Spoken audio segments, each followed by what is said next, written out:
Good evening, everybody, and welcome again to the Coffee Shop Talk. And I am your host, Shernita. And tonight, I have a phenomenal guest for you tonight. She is an amazing woman. She has so many multiple hats that she carries. That I mean, hey, coming from somebody that does it, I can't even begin to imagine how she manages it all.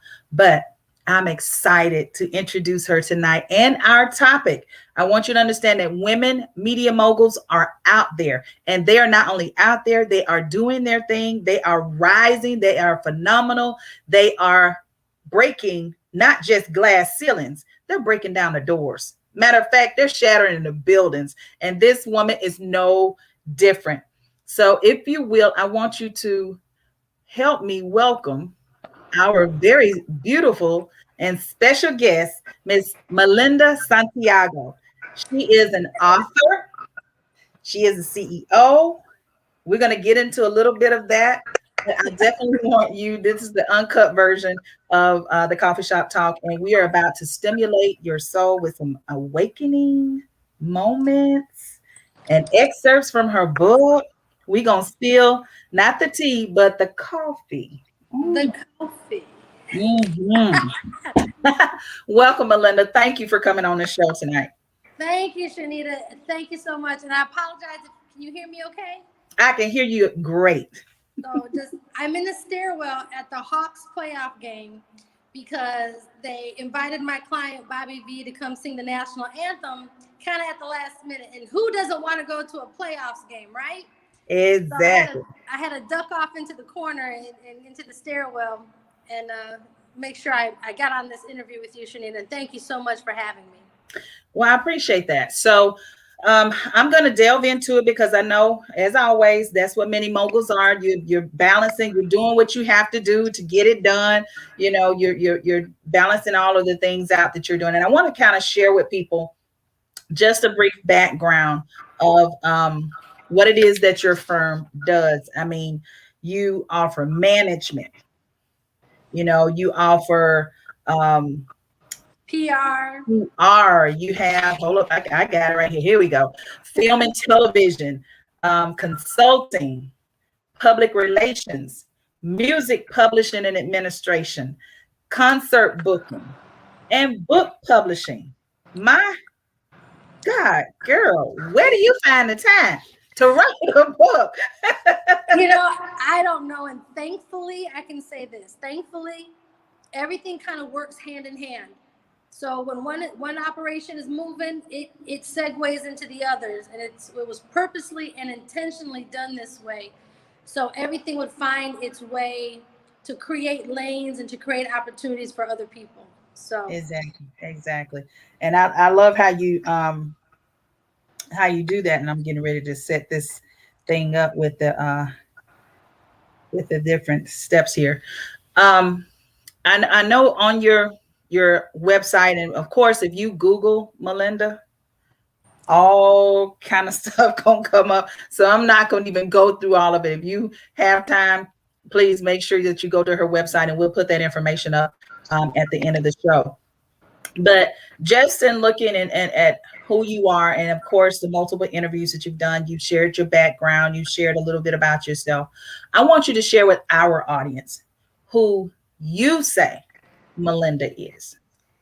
I had this conversation with my business partner earlier today about how difficult it is to talk about me. I talk about everybody else. I promote people. I'm high-fiving. I'm people's biggest cheerleaders. But when it comes to me, I get into that strange place.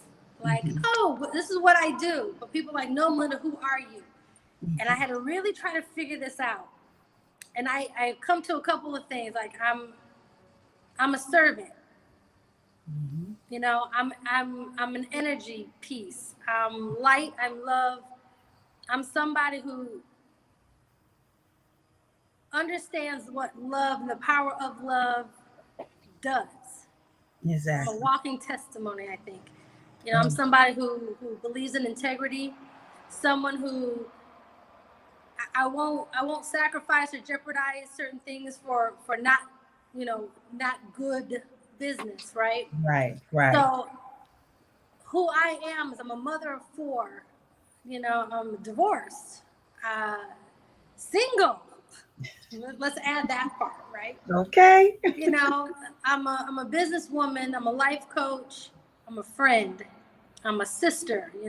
So all those things compounded together just make me somebody who just wants to see people win.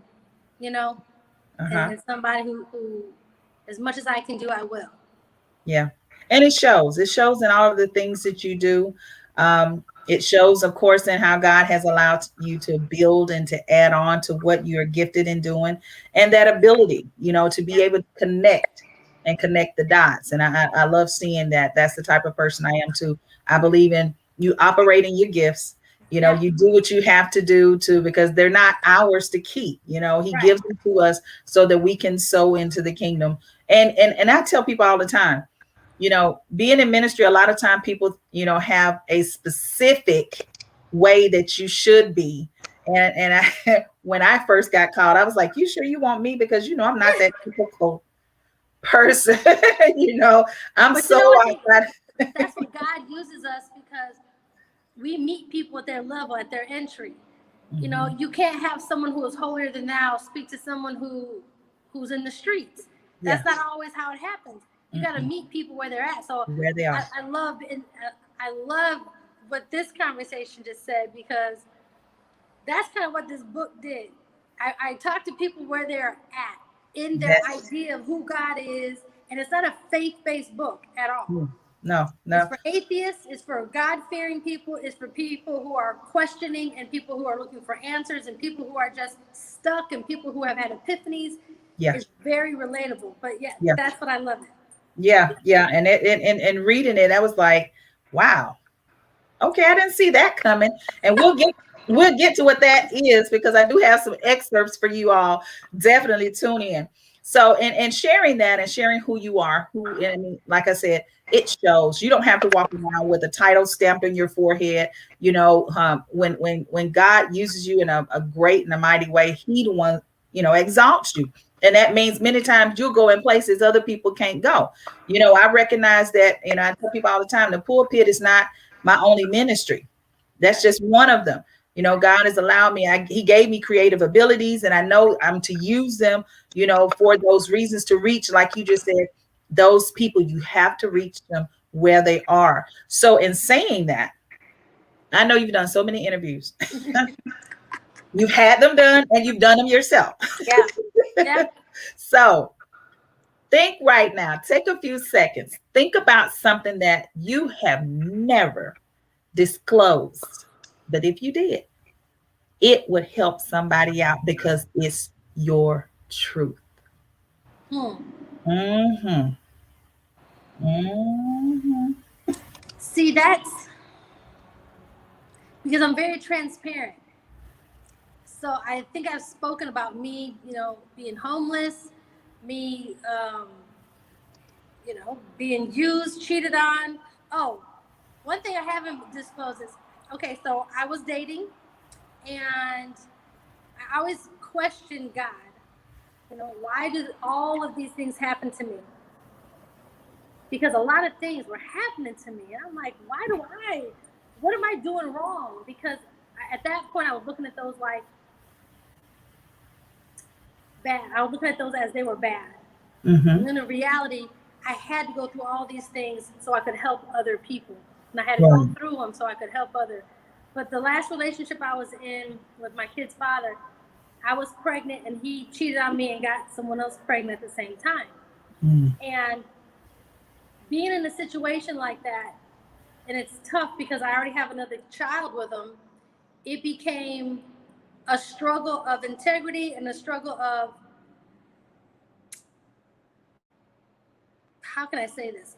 It's not the children's fault.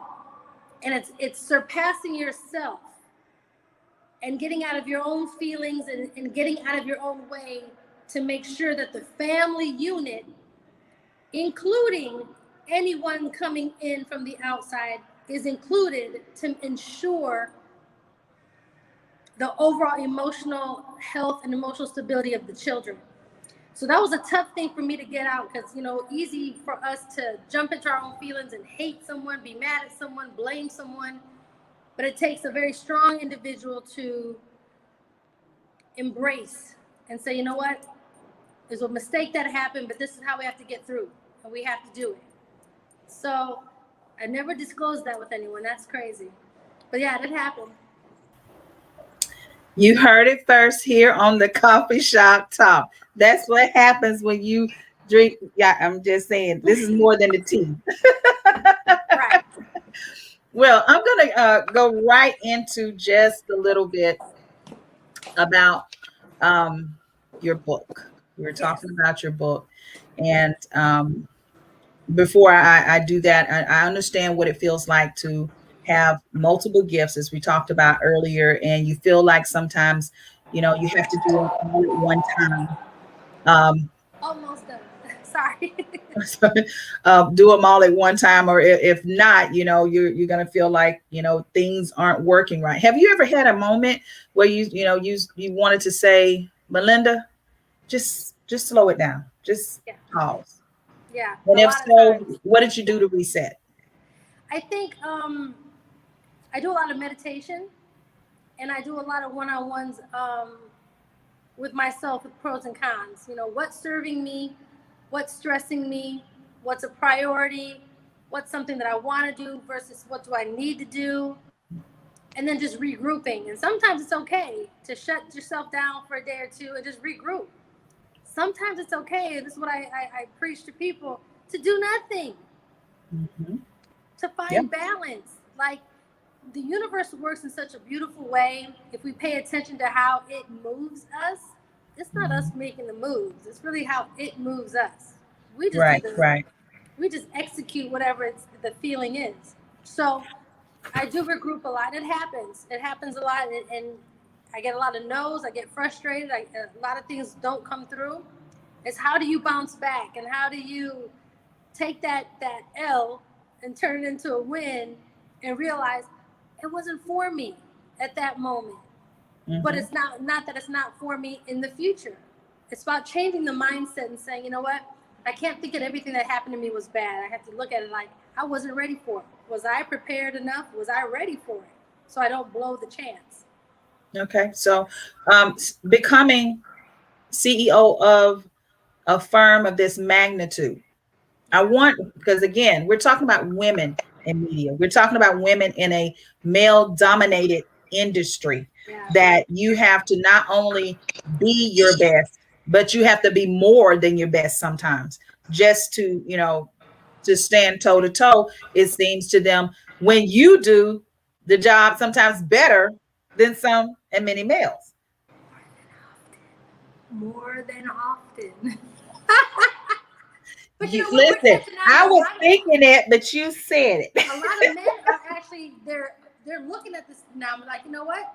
Women just are more thorough, and women are just they're more detailed oriented, and you find a lot more men now who are actually owning up and saying, you know what?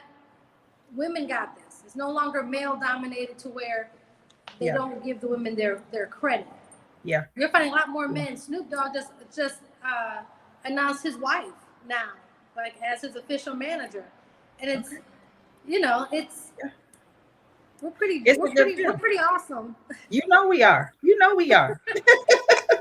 So, what would you say, since you started in the business, what would you say has been the most significant change for women in media, in the industry, that today that you didn't have, or you didn't see back when you were just started out? Um, I see more women in the boardrooms now. I see more creatives getting accolades for their work. I see more women stepping up and being bold and speaking up and saying, "No, I did that," or they're no longer sitting in the background and allowing other people take their credit. Um, I'm seeing more women empowerment, women actually supporting each other rather than hating each other. I'm Right. seeing a diverse group of people now coming together and saying, listen, sis, I may not have this opportunity, but this might be something for you. And it's all about building these relationships. And what I love about us, about women, we don't operate with ego.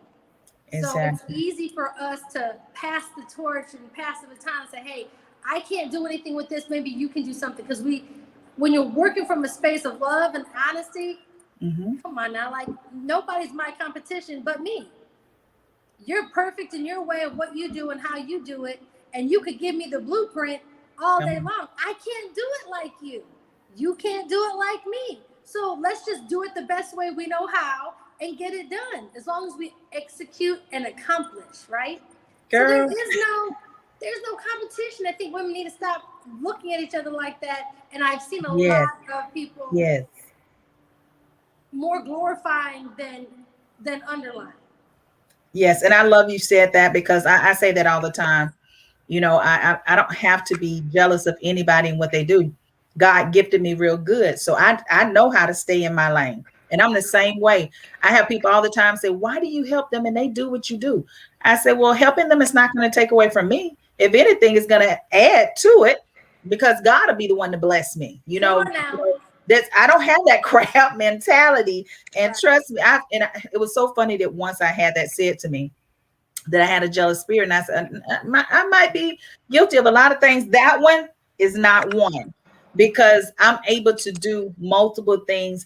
And I love connecting people, Yeah. in that purpose to do that. So it's good that you reckon, like, you say that we know what we do. We know Yeah. what we can do. We don't have a problem with somebody else doing it. And I love the I'm looking forward to the moment when we as women will definitely be able to link together and connect and build, without tearing each other down in that It's aspect. And so happening. It's happening. slowly but surely, I want to read an excerpt for your book. She has written, and I'm going to put it up. Till Till death death do us do unpart. unpart. Now, come on. Yeah. Y'all already know. Yeah, listen, I'm a wordsmith. I'm a reader. As a kid, I was that child that rather than go outside, I was in the room reading from sun up to sundown. So I love to read. And a book in the first pages has to pull me in, keep my attention. A movie, a film. If I'm sitting up there waiting 15 minutes in and I'm like, I don't even know what's going on here, I'm about to turn it off. You know, y'all, listen, this is in chapter 1, the dating game. Here we go. First date jitters. Melinda was on her 8th date in 2 consecutive months. She was meeting this dude for the first time and decided it was better for her to wait for him outside of the movie theater. What in the hell was I thinking? She thought to herself, second guessing her decision as far as the location and meeting place for their first date. To avoid looking awkward, just standing there at the entrance of the theater, Melinda would walk back and forth as if she was sightseeing. Since this was her first date and blind, she had no idea what he looked like. With that being said, she made sure she had an exit plan just in case he wasn't her type. I mean, if he's ugly, I can just walk on by and act like it's not me, she told herself. She saw a tall man, semi attractive, approaching her. He's not that bad. Much better than the last one. She reassured herself with a sigh of relief. Melinda inched closer to meet him halfway. Suddenly, as she went to greet him, he stepped around her to meet up with an actual date that was walking up behind her. Feeling super embarrassed, all, all out in the open, she played it off like she was reaching down in her purse for her phone. Now, we know we've all had those moments, and in here, you'll find out that her friends are the one that are setting her up on these blind dates. And the date she actually gets, you all have got to, oh my God, I wanted to knock him out for you through the book. Because we've Y'all, all been there. We've all had those. And it's like my best friends. Now, mind you, I just want everyone to know this is a fiction book. This is not a real book. This is not real. This is not what happened to Melinda, but it's answer happened your to question. Melinda. you know, it's happened in other forms and the relatability of it. But yeah, my best friends are setting me up on all these dates because they have a field day with me because they think I'm too uptight or they think I'm just not living my best life, as they said. So, yeah, we've all had that. Yeah. So in her with her friends, you all again, you've got to get this book.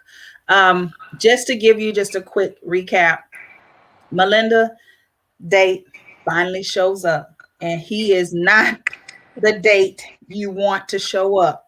And unfortunately, the exit plan didn't work. So she has a moment, it moves forward, but then as she go, you read more into the book, she does get an opportunity to meet an amazing man. So, you know How that far? How far are you into the book? I don't want to give it away, but I got to when you weren't paying attention. Oh yeah, yeah, And yeah, I'm like, what? That's the one that the twist that got me right there. Y'all, you yeah. you've got Oh, you're gonna listen from here on out. From here on out, it's comedy. I wrote the script for it for actually Kevin Hart. that was my next question. Is this book gonna be turned into a film? That's 'Cause- the plan. That's the plan.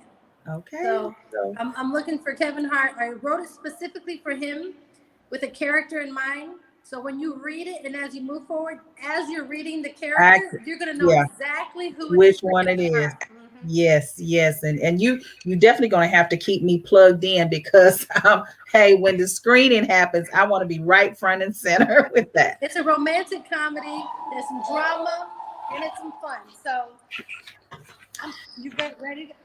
All right. So Yeah, I got to get out of here. Are we? How much tell them, longer? yeah, tell them real quick how they can find you. You can find me at Melinda Santiago, all social media platforms, at Melinda Santiago or at the Santiago Firm. Go get my book, Till Death Do Us Unpart. It's on Amazon.com and leave a review, DM me, let me know how you guys love it, and we'll go from there. I promise. All right. Thank you, Melinda. We Thank got you. to get you back on. Well, Yes. I appreciate you. And guys, you got to be able to follow her. Make sure on all of those platforms is right there. And remember, you heard it first. You heard the scoop. Get Yes. the book, Till Death Do Us Unpart. Unpart. Thank you, Shernita. I'll Thank catch you, you love. back on your clubhouse here in a little bit, okay? Okie doke. See you over there. Thank All right, you guys. You heard it here first. Melinda Santiago. You can follow her, as you can see right there, on all social media at the Santiago Firm and at Melinda Santiago. When you're a media mogul, that's what you have to do. You have to find that space. You have to shift. You have to get in a place, in a position where you can multitask. Now, she could have said, well, Shernita, I can't do the show because we have this or we have that. But when you have individuals that are true and passionate about what they do, and they not only respect what they do, they respect what others do. They will make it happen. And that's what a mogul does. I am so appreciative of, again, of Melinda being able to come onto the show, being able to share some nuggets with you all.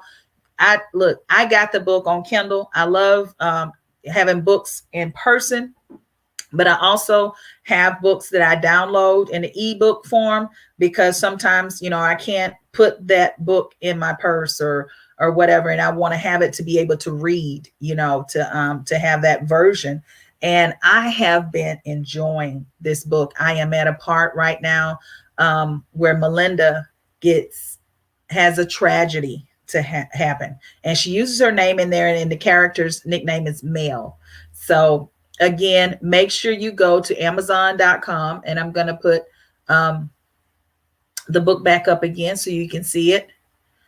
You can type in Melinda's name, Melinda Santiago, Till Death Do Us Unpart. It is a novel. As she said, it is fictional. So even though it's, her name is the main character, these are just some fun things. And again, we're talking about women in media. We're talking about being able to share your story in creative ways. I myself have a novel, and I've shared that with many of you all. about that. And it's loosely based off of some things that happened in my life, but of course it's more in a fictional sense, sharing so you can kind of relate to it. uh, if you have a story, if you're thinking about getting into media, maybe you're in media already, you want to know how to take your business or your ideas to the next level. Maybe you want to know, how did someone get started in media? If you are on Clubhouse, pop over there at 8 p.m. In about 30 minutes. We will be delving into some conversations with women and men that are in media. We're going to share about how you can not only make a difference in the industry, how you can impact the industry using your unique twist. I love setting trends. I love doing things different from others, which has branded me, as that individual to call on to share your story. I've been, blessed to be able to interview countless celebrities and people who are unsung heroes, and those that are doing things in amazing ways that maybe nobody knows about. But I love those kind of stories where when you have someone who is, client who is called to the Hawks game at the last minute to do the national anthem, and bam, she's there. She has her clients there. She makes sure that they have an opportunity, every opportunity. And that's something that Melinda has always been able to do, to make sure that her clients are up front, in your face kind of media. And that's what a good PR does. That's what a good marketing firm does. And I'm honored that I know her in that capacity, because when you know someone in that, you can learn from them.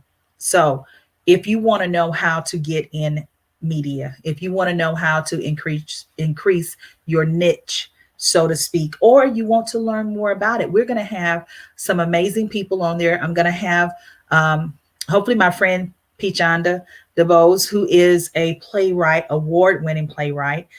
She's also an award-winning filmmaker, and she is taking the film industry by storm already, with her first movie, film short, Maggie.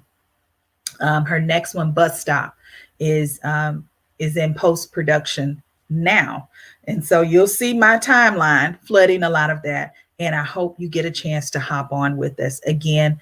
I thank you all, for those of you that were able to get on Monday nights at 7 p.m. Central Time. You'll get a chance to talk with me on the second Mondays of the month. The second Mondays of the month is Author's Corner. And so every second Monday night, we'll have a different author on, where I'll share where you can get their book. The author will talk a little bit about their book, who they are, what they're doing. And that's another fresh read for you. Maybe, some of us are still either at home or inside, or maybe you have a little bit more time that you can curl up with a good book. So again, I want to thank Melinda Santiago, who is an author and CEO of Santiago Firm, or the S Firm, as it's called. And we will have her back again, where she'll be able to go a little bit in depth. And hopefully by then, many of you will have the book by then, and maybe we can have some deeper discussions at that time. But in the meantime, I want you to thank you for tuning in. And don't forget, come over to Clubhouse at 8 o'clock p.m. Central Standard Time, 9 p.m. Eastern Time. And so we can finish up this stimulating conversation that I believe is awakening your soul in the coffee shop talk. Again, I'm your host, Shernita, and I appreciate you tuning in to the live uncut version of the coffee shop talk.